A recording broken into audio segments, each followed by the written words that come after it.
मित्रांनो, हे काय होय तुम्ही सांगा? सांबार होय का गाजर गवत होय? रक्कन कमेंट करून सांगा. तुम्हाला जर माहित असेल, तुम्ही जर लय हुशार असन तर. रोज पोया खाऊ खाऊ बोर झालो म्हणून मी माझ्या आईले भाकरी करायला लावल्या. आता पीठ भिजवणं चालू आहे. पीठ भिजून झाल्यावर आई मस्तपैकी भाकरी करते. तुम्ही पाहू शकता, मस्त भाकर थापणं चालू आहे. आणि भाकर थापून झाली का ते मस्तपैकी चुलता आता आहेच नाही आमच्या घरी, तर गॅसवरच भाकरी करणं चालू आहे. तुम्ही पाहू शकता, मस्त गॅसवर ज्वारीची भाकर. पोया खाऊ खाऊ तर बोरच झालाय माणूस, रोजच पोया खाणार अशी परतून घ्यायची. ह्या 2 भाकरी तयार झाला बढिया. तर मी बाबा आणि आई तिघे जण सोबतच जेवण करतो. हे मस्त मटणाची भाजी, भाकर, हे भाजी 3च फोडी घेतल्या म्या, भात न हे आहे मीठ. तर अशा प्रकारे टाट आहे न. चला या जेवण करायला मग. बढिया बनवलं म्या. गुड मॉर्निंग फ्रेंड, स्वागत करतो तुमचं एका नवीन मस्त अशा व्हिडिओमध्ये. तर रोजच्या प्रमाणे माझी ड्युटी लागली आहे इथं वावरात. आणि तुम्ही पाहू शकता, इथं माझी पारू झोपलेली आहे. हा पारूता पार्वत्या न तो कुठं आहे? लकलक्या. हा लकलक्या थोय बसून आहे मस्त. तिघाचं जेवण खाऊन बढिया झालं आहे. इथं ट्रॅक्टरनं आपल्यावर पयाटी पाडायचं काम चालू आहे. तिकडं ट्रॅक्टर उभा आहे. डिझेल संपलं काय तर काय माहीत त्याचं. तर आता एवढ्या पराठ्या पाडणं झाल्या आहे. तो ट्रॅक्टर तिथं उभा आहे. तिथपर्यंत पयाट्या पाडून झाल्या. आणि इकडं बाबानं पयाटे येचून जरासा गंज लावला. बाकीच्या मग याचाच आहे. 2-3 दिवसात थोड्या येचून टाकायच्या. तिथपासून तर तुम्ही पाहू शकता इथपर्यंत अशा पराठ्या पाडून झाल्या. तिकडच्या जराशा राहिल्या आहे. त्या शेवटपर्यंत आपलं वावर आहे. पूर्ण आज पाडून होऊन जाते. मग याचाच काम आहे. तर चलो, अशा पयाट्या उचला लागते. याच्यावर आणून टाकून द्या लागते. मग तो गंज डब्बीची काडी लावून पेटून द्यायचा. असे ढेकलं डिकलेले असते. हे ढेकलं पहिले फोडा लागते. ढेकलं फोडून पयाट्या काढा लागते. त्या घेऊन गंजीवर टाकून द्यायचे. मग ते वायल्यावर पेटायचं. आणि तिकडं आपली पारू आलेली आहे आपल्या जवळ. ते आपल्याला पयाट्या येचू लागते म्हणते. येचू लागतं ना पयाट्या? हा, लकलक्या कुठे आहे? चालली ते, मी नाही येचत म्हणते. शेतातील वाई जेवढ्या लवकर केली तेवढं चांगलं असते. ह्या ट्रॅक्टरनं आज पराठ्या काढण्याचं काम चालू आहे. याला व्हिपास म्हणतात. आणि व्हिपासनं पराठ्या पाडून झाल्यानंतर हे वेचून घ्यायच्या. आणि वेचल्यावर लवकरच नागरटी मारली की जमीन ही उन्हाळ्याभर ऊन खाते.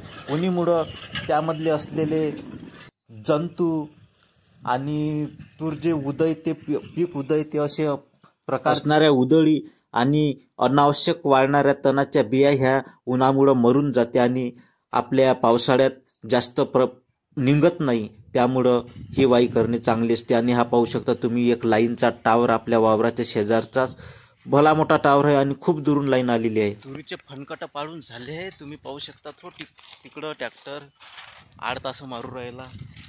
आता तो 8 तास घेत सीधा रस्त्यात निघते, घराकडं चालला जाते. तर चला, मी जातो त्याच्यावर बसून. नाही तर मला मग पैदल जायला लागल. पूर्ण तुरीचे तास पाडून झाले आहे. तर उद्यापासून माझ्या मागं हे याचाचं काम. त्या मायाची खटखट वज्जर कामं राहते तिच्या माय बिन्या वावरात. पिकत काहीच नाही. पिकलं तर भावही भेटत नाही फोकणीचं. चला, शेतकरी असाल तर एक कमेंट हाणूनच द्या, विचारच नका करू. हे माझं गाव आणि हे गावाभोवतालचं वातावरण, सुंदर असं दृश्य. इथं ट्रॅक्टर कोणाच्या तरी विटा आलेलं आहे. घर बांधण्याचं त्याचं काम चालू आहे. आणि सुंदर असं गावाचं दृश्य सभोवतालचा. हा एक टावर BSNLचा बंद पडलेला, पांढरं शुभ्र आकाश आणि तिथं दुसरा सुद्धा टावर चालू असलेला, असं सभोवतालचं वातावरण तुम्ही पाहू शकता. सूर्यास्ताची वेळ आहे आणि गावातले सिमेंटचे घरं, कौलाचे घरं गेले, टिनाचे घरं तर आता बंदच झाले. फक्त हे चेक कोणाचं होतं, घर टिनाचं आहे, बाकी तर सिमेंटचेच घर आहे. आणि तो एक रस्ता रोडनं कोणतरी येत आहे.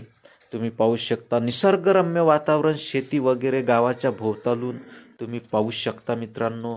आणि हे एक स्लॅबच्या घराच्या मागेच एक दीक्षाभूमी. तर आलो बा अजून वावरात. माया मांग वावराचेच काम असते. हे इथं तूर काढायची होती, इथं टोपला आणलं अन ते 2-3 पोते आणले. जास्त काही होत नाही. एवढीशीच गंजी आहे. एवढ्या गंजीत ती 30-40 पेंड्या असन. जास्त काही तूर होणार नाही. हे आलो मग मी एकटाच. तिकडं मशीनचा आवाज येऊ राहिला कोणाच्या तरी. वावरात चालू आहे तूर काढणं. तर तिकडं जाऊन पाहतो. त्याला म्हणतो देतं काय रे बा काढून. देत असन तर सांग. ते माही तूर आहे, घेऊन येतो, काढून घेतो गपकन. काय करता मग, एवढीशी राखून ठेवायला पुरत नाही. अन तो वावरातला खंबाय पडू राहिला, मायची खटखट. कोण उचलन तेले आता. पहा लागन, सांगा लागन. लाईन ढिल्ली झाली. चोरी जात असते इकडची लाईन. पूर्ण तारच कापून नेले होते. कोण नेले होते काय माहित, पण सापडतच नाही. इकडं गहू आहे जरासा. चला मग जातो. तर हे होय कुटार. तुम्हाला तर माहीतच नसन.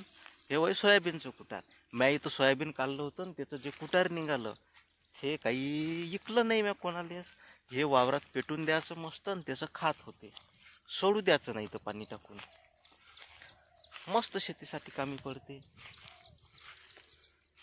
हा आपला गहू कसा आहे. या कोणाला पाहिजे असेल तर गहू. असं आहे मग ते. व्हिडिओ आवडला असेल तर लाईक करा. तुम्हाला अजून जर व्हिडिओ पाहायचे असेल तर सबस्क्राईब करा.